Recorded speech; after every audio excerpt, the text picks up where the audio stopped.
27 therapists couldn't reach her until the janitor said, "Your daughter isn't broken." The tech billionaire scoffed. But what happened next?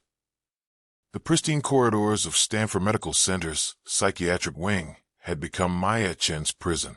For 11 suffocating months, the Silicon Valley billionaire had watched her 10-year-old daughter Lily retreat further into silence in room 304, surrounded by the most advanced therapeutic equipment money could buy. At 38, Maya commanded a tech empire worth $4.2 billion. Her AI company revolutionized machine learning. Her investments spanned 3 continents, and Forbes had just named her one of the most powerful women in technology. Yet all her innovation felt meaningless as she sat beside her daughter, who hadn't spoken a single word in nearly a year. 27 renowned specialists had evaluated Lily. Child psychiatrists from Yale, neurologists from Stanford, trauma specialists from the Mayo Clinic, and even selective mutism experts from London. All had reached variations of the same devastating conclusion. Severe psychological trauma of unknown origin had caused complete verbal shutdown. The girl who once debated philosophy at dinner, who had taught herself 3 languages by age 8, who asked questions that made adults reconsider everything, now sat motionless, staring at nothing. The treatment bills had exceeded $8 million. Maya had hired round-the-clock specialists, built a state-of-the-art therapy suite in their Palo Alto mansion, and funded entire research initiatives into childhood mutism. Her husband had moved out 6 months ago, unable to bear the guilt and helplessness. The marriage had dissolved under the weight of unanswered questions. Outside room 304, morning light filtered through floor-to-ceiling windows. It was Wednesday when the latest consultation was scheduled. Dr. Patricia Hoffman, a world-renowned child psychologist from Vienna, had flown in specifically to attempt breakthrough therapy with Lily. As Maya adjusted her designer blazer and prepared for what she feared would be another crushing failure, she had no idea her life was about to change forever. The sound of a janitor's cart rolling down the corridor would soon echo through her world, bringing with it a truth that none of her billions could have purchased. Dr. Hoffman entered room 304 with the same clinical detachment Maya had grown to despise. The Austrian psychologist carried tablets loaded with the latest therapeutic gaming software, eye-tracking technology, and biofeedback equipment that cost more than luxury cars. "Miss Chun," Dr. Hoffman began, her accent precise and measured, "I've reviewed every assessment, every intervention attempt, every possible therapeutic avenue. Your daughter's cognitive function remains exceptional. Her IQ tests show she's operating at genius level. Yet she has completely severed verbal communication. This level of selective mutism, without identifiable trauma, is extraordinarily rare." Maya's hands gripped the armrests of her chair. The same message, different vocabulary. 27 specialists, the same crushing verdict. She looked at Lily, whose dark eyes tracked movement in the room but held no spark of connection. The girl who once filled their home with constant questions and observations now existed in profound silence, breathing, present, but unreachable. "There must be something." Maya's voice cracked. "I'll fund an entire research institute. I'll recruit anyone. Name your price, doctor." Dr. Hoffman shook her head gently. "Resources aren't the limitation here, Miss Chun. Sometimes the human mind protects itself in ways we cannot yet understand. We can continue supportive therapy, but I recommend accepting that Lily may never speak again. Some children simply choose silence." The words hit Maya like a physical blow. Choose silence, as if her brilliant, curious daughter had decided that words weren't worth using anymore. "Get out," Maya whispered, then louder. "Get out." Dr. Hoffman gathered her expensive equipment with practiced efficiency. "I understand your frustration, Miss Chun. When you're ready to discuss." I said get out. Alone with her daughter, Maya collapsed into the bedside chair. She had built an empire on solving impossible problems, on finding patterns others missed, on creating intelligence where none existed before. Yet she was powerless to reach the one person who mattered most. "Lily, baby," she whispered. "Please, just one word. Just tell Mama what's wrong." Silence. The afternoon shift brought its usual activity. Nurses checked vitals, Orderlies delivered meals that Lily would mechanically eat without acknowledgement, and the intercom buzzed with codes and announcements. That's when Maya noticed him, the janitor who'd been cleaning their floor for the past week. He was older, maybe 60, with silver hair and dark skin weathered by time. His movements were methodical as he mopped the corridor outside, but Maya caught him glancing into their room repeatedly. Finally, he rolled his cart to their doorway and knocked gently. "Excuse me, ma'am," he said, his voice carrying a soft Caribbean accent. "I don't mean to intrude, but may I speak with you a moment?" Maya's first instinct was to refuse, but something in his eyes, a knowing sadness, made her pause. "What is it?" The janitor looked at Lily, then back at Maya. "I've been watching your little girl for a week now. All them doctors coming and going, all the machines and tests, but nobody's asking the right question." Maya felt irritation rising. And what question would that be? When did she decide you weren't listening anymore? The question landed like a punch to the chest. "Excuse me." Maya stood up, defensive. "I listen to my daughter constantly. I've dedicated every moment of the past 11 months. "No, ma'am," the janitor interrupted gently. "I mean before she stopped talking. When did she decide that her words didn't matter?" Maya stared at this custodian who had just asked a question that 27 specialists and $8 million in therapy had failed to uncover. "Who are you?" she demanded. "Name's Marcus Webb," he replied, leaning his mop against the wall. "Been cleaning hospitals for 32 years, and I've seen a lot of children who stopped talking." "You're a janitor," Maya said, her tech executive skepticism rising. "What could you possibly know about selective mutism that trained psychologists don't?" Marcus smiled sadly. "Doctors look at what's wrong with children. I look at what's wrong with the world those children live in."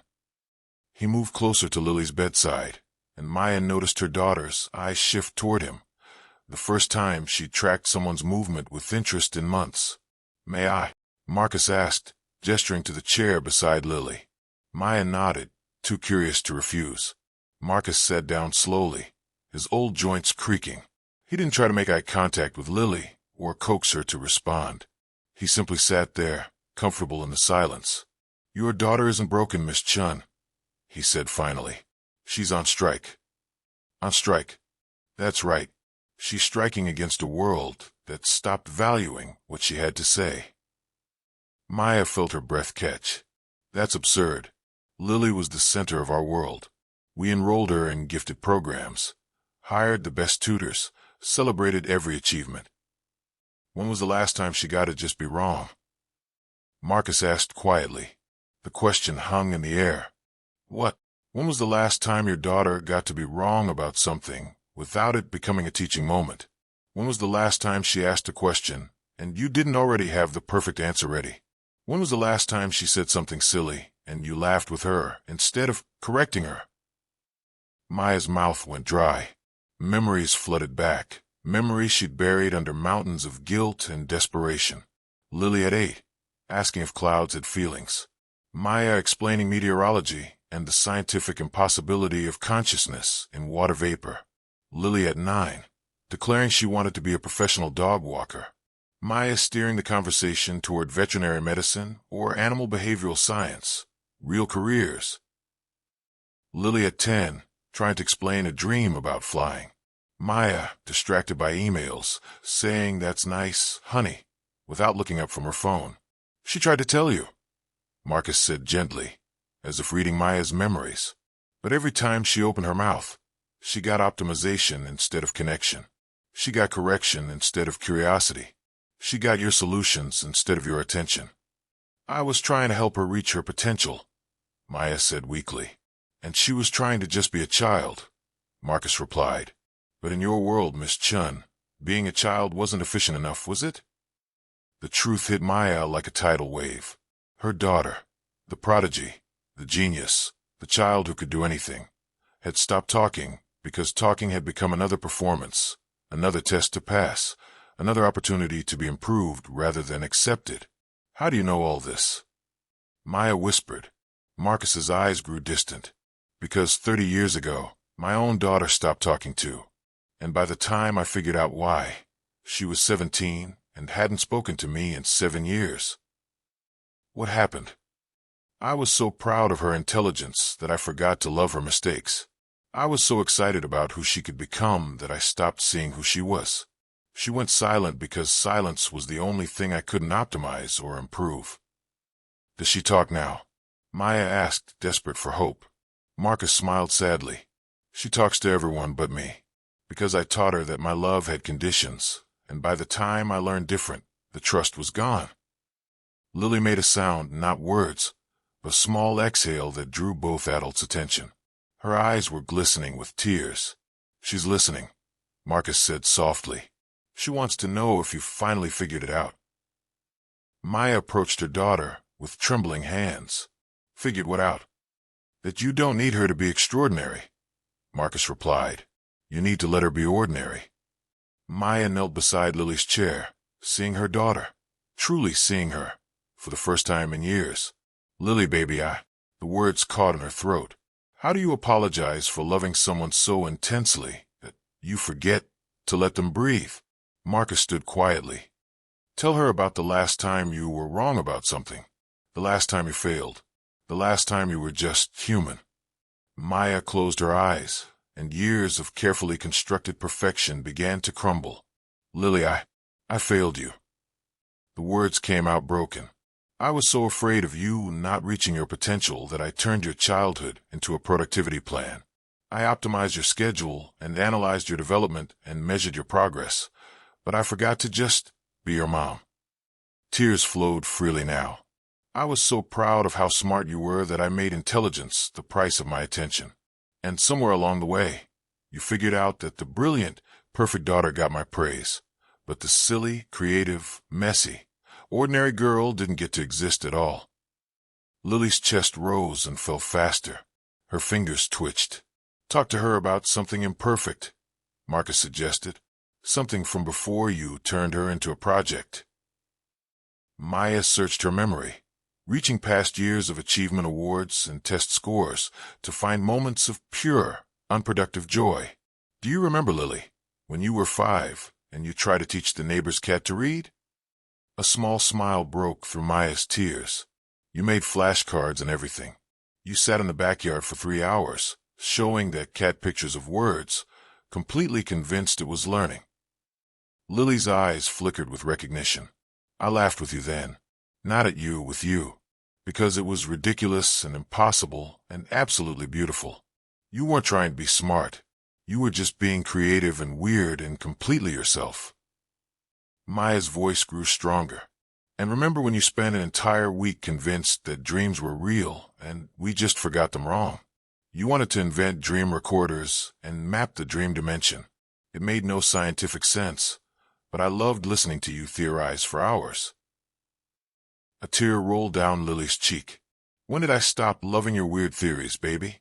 When did I start needing you to be right instead of creative? When did I start solving your questions instead of exploring them with you? Dr. Hoffman chose that moment to return, having heard about the unauthorized conversation. She entered with a security guard, ready to remove the janitor who had violated patient privacy protocols. Miss Chun, I'm sorry. The hospital policy clearly states. Stop, Maya said firmly, not taking her eyes off her daughter. He stays. Ma'am, this man is not a licensed.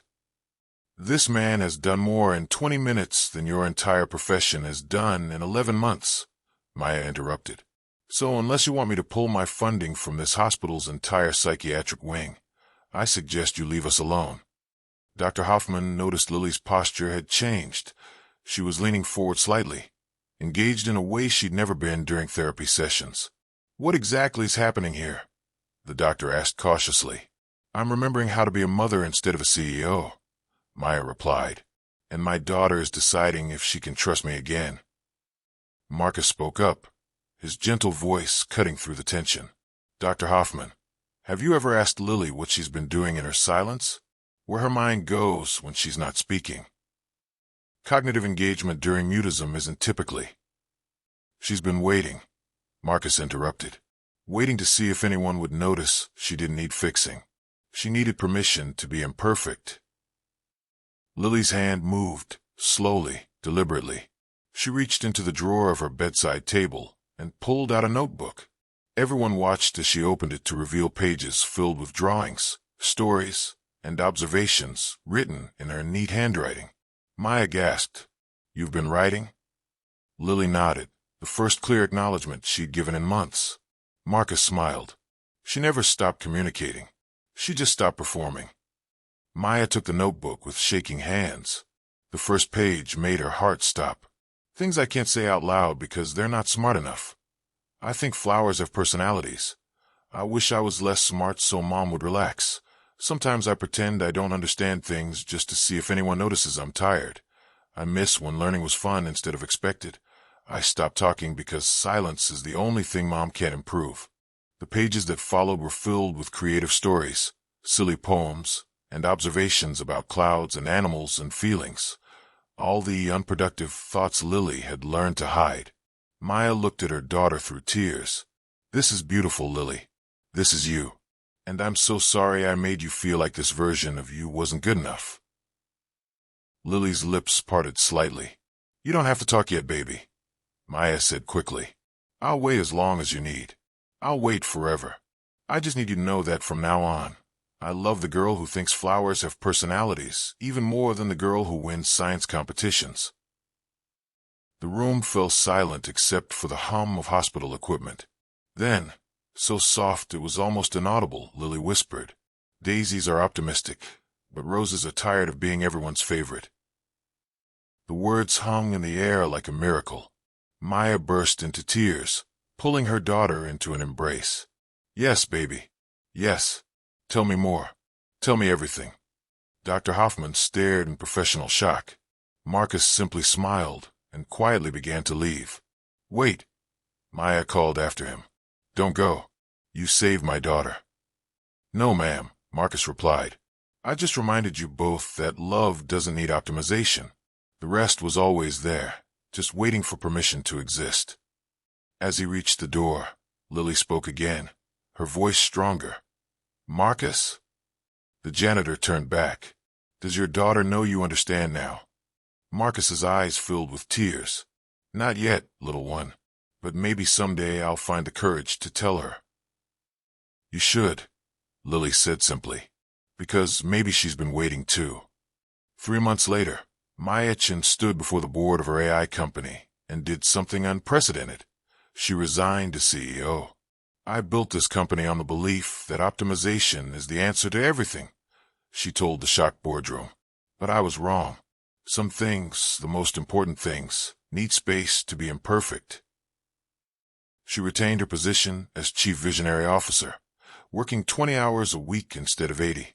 The rest of her time belonged to Lily, not to tutors and programs and achievements, but to simply being together. They spent afternoons at the park, making up stories about clouds. They adopted a dog that Lily walked every day, sometimes for hours, with no destination or purpose.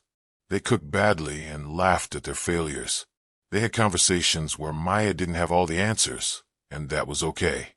Lily's voice returned gradually, naturally, like a flower unfurling. She still had moments of silence, but now Maya understood those silences as rest, not retreat. Marcus Webb kept cleaning the psychiatric wing, but Maya had started something she called the Ordinary Childhood Project. Using her resources and connections, she created a foundation that challenged Silicon Valley's obsession with raising prodigies. The foundation offered grants to families to let their children be unproductive, to play without learning objectives, to fail without optimization plans, to just exist without justification. The tech community thought she'd lost her mind, but desperate parents whose brilliant children were crumbling under pressure, began reaching out. 6 months after Lily's breakthrough, Maya received a call from Dr. Hoffman. "Miss Chun, I've encountered another case of a child with selective mutism.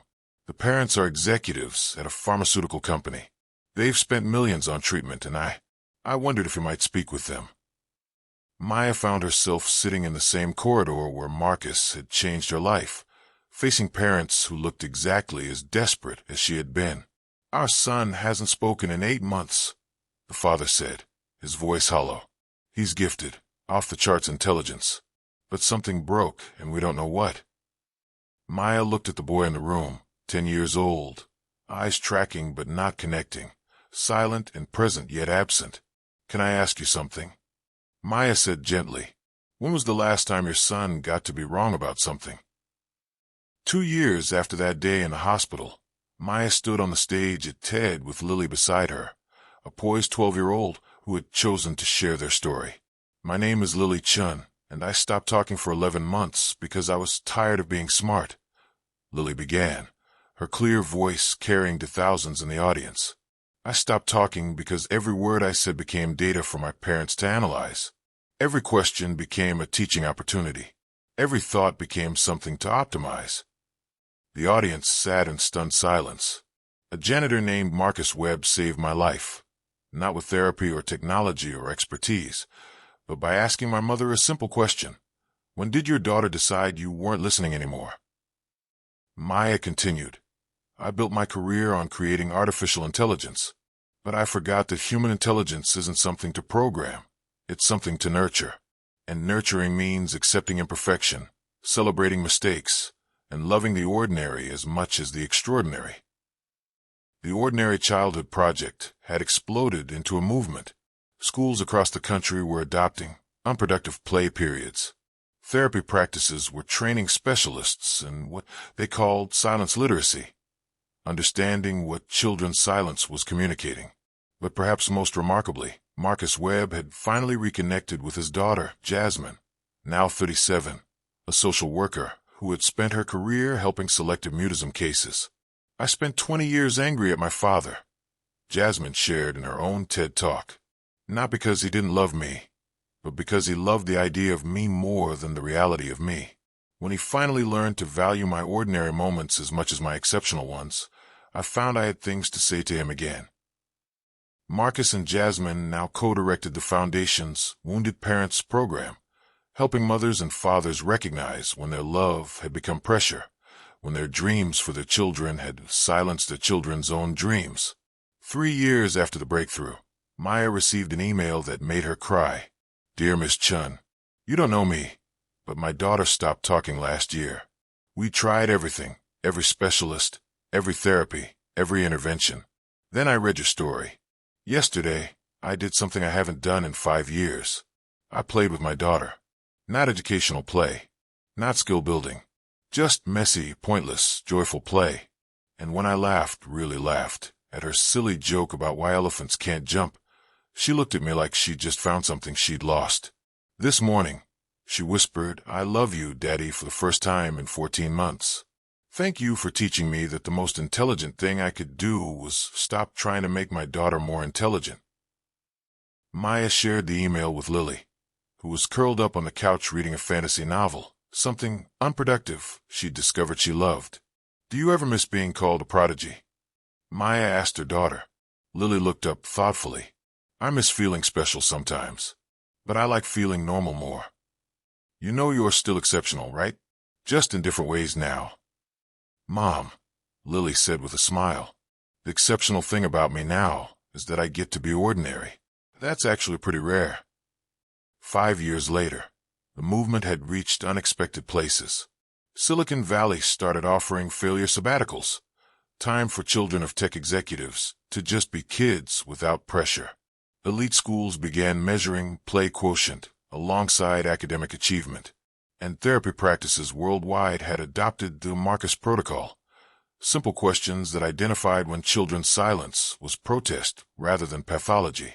Marcus Webb, now 67, had retired from janitorial work, but not from his mission. He trained specialists in what he called custodial wisdom, the insights that come from watching humanity at its most vulnerable, unguarded moments. I cleaned hospitals for 32 years, he told audiences, and I learned something doctors often miss.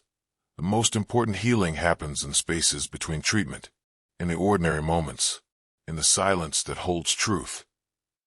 But perhaps the most unexpected development came from Lily herself. At 15, she wrote a best-selling book called The Ordinary Manifesto, Why Being Average Saved My Life. We live in a world obsessed with exceptional children, she wrote in the introduction. But exceptional is exhausting. Exceptional is isolating. Exceptional is a cage made of gold stars and expectations. I stopped talking because I needed permission to be beautifully, wonderfully average, and I didn't get that permission until I took it for myself. The book sparked what media called the ordinary revolution, a backlash against the pressure cooker culture of raising gifted children. Support groups formed for parents learning to love without conditions. Therapists reported a surge in families seeking help to de-optimize their children's lives. On the 6th anniversary of Lily's breakthrough, Maya and her daughter returned to Stanford Medical Center, not as patients, but as visitors.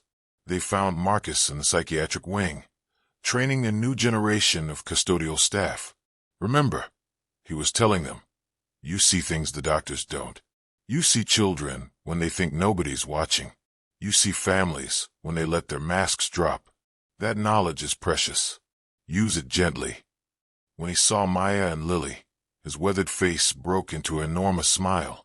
Look at you two, he said warmly, changing the world. We learn from the best, Maya replied. Lily hugged him tightly. Your daughter called this morning. She asked if you'd come to dinner Sunday. Marcus's eyes filled with tears. She did. She says she has things to tell you. Ordinary things. Stories about her Tuesday. Thoughts about clouds. Silly observations about her cat. Lily smiled. She says she's been saving up ordinary moments to share with you.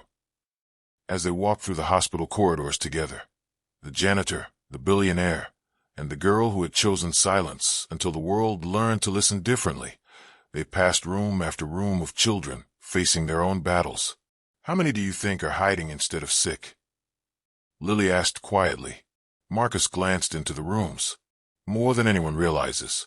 But thanks to you too, more people are asking the right questions now. Maya squeezed her daughter's hand. Ready to go home? Yeah, Lily replied. I want to finish my book and maybe take the dog to the park. Very ordinary plans. Sounds perfect to me. As they left the hospital, a young mother in the waiting area recognized them. She approached hesitantly. Her daughter, maybe 9 years old, clinging to her side. Miss Chun, I read your story. My daughter stopped talking 3 months ago. The doctors say it's selective mutism, but I think maybe I stopped listening before she stopped talking. Maya knelt down to the girl's level. What's your name, sweetheart? The girl didn't answer, but her eyes, sharp, intelligent, exhausted, said everything. Maya looked up at the mother. Can I ask you something? When was the last time your daughter got to be wrong about something? The mother's face crumbled with recognition, and in that moment, in an anonymous hospital corridor, another ordinary miracle began. 10 years after Lily's silence ended, the world looked different. The ordinary movement had fundamentally shifted how society viewed childhood achievement. Schools measured authentic engagement along 3 side test scores. Therapy practices treated gifted kid burnout as a recognized syndrome. And parents around the world learned that the most important question wasn't what will my child become, but who is my child right now? Marcus Webb passed away at 72, surrounded by family, including Jasmine, who held his hand and told him stories about her ordinary Tuesday, making him laugh until his last breath. At his funeral, over 300 people gathered, many of them former children who had stopped talking and found their voices again through the movement he'd sparked with the simple question asked in a hospital hallway. Lily, now 20 years old and studying psychology, gave the eulogy. Marcus taught the world that silence isn't always something to fix, she said. Sometimes silence is the most articulate thing a child can say. It says, I'm tired of performing. It says, I need you to love who I am, not who I might become. It says, please stop optimizing me and start seeing me.